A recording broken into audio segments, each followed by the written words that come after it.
Aujourd'hui, samedi, nous continuons à apprendre ou à connaître l'encyclique Laudato Si du pape François, où nous sommes invités à avoir une conscience plus claire et plus élevée de notre relation avec la nature qui nous entoure, en prenant l'exemple de Saint François d'Assise.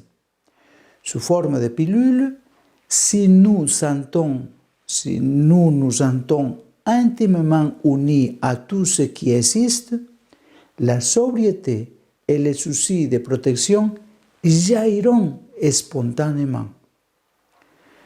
Le témoignage de Saint François d'Assise nous montre aussi qu'une écologie intégrale requiert une ouverture à des catégories qui transcendent le langage des mathématiques ou de la biologie et nous oriente vers l'essence de l'humain.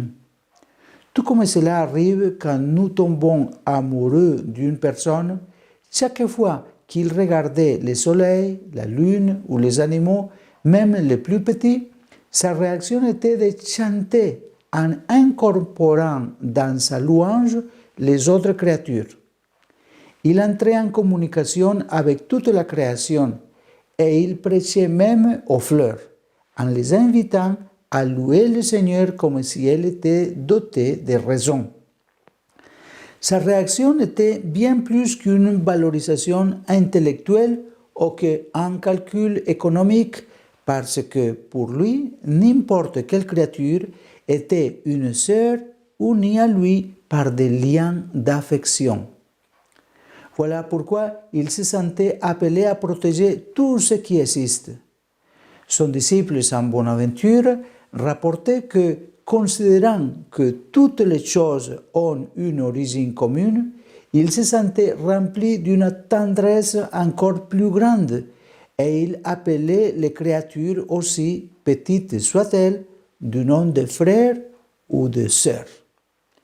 Cette conviction ne peut être considérée avec mépris comme un romanticisme irrationnel, car elle a des conséquences sur les opinions qui déterminent notre comportement.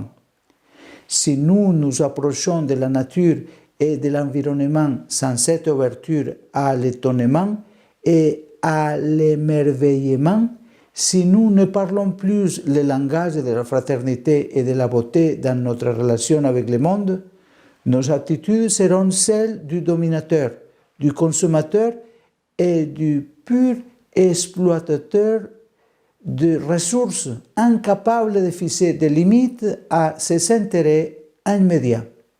En revanche, si nous nous sentons intimement unis à tout ce qui existe, la sobriété et les soucis de protection jailliront spontanément.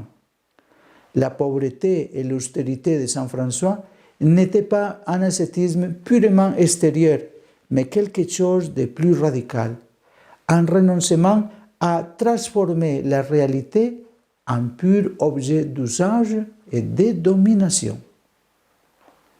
Réfléchissons sur ces paroles de Saint François et agissons en conséquence.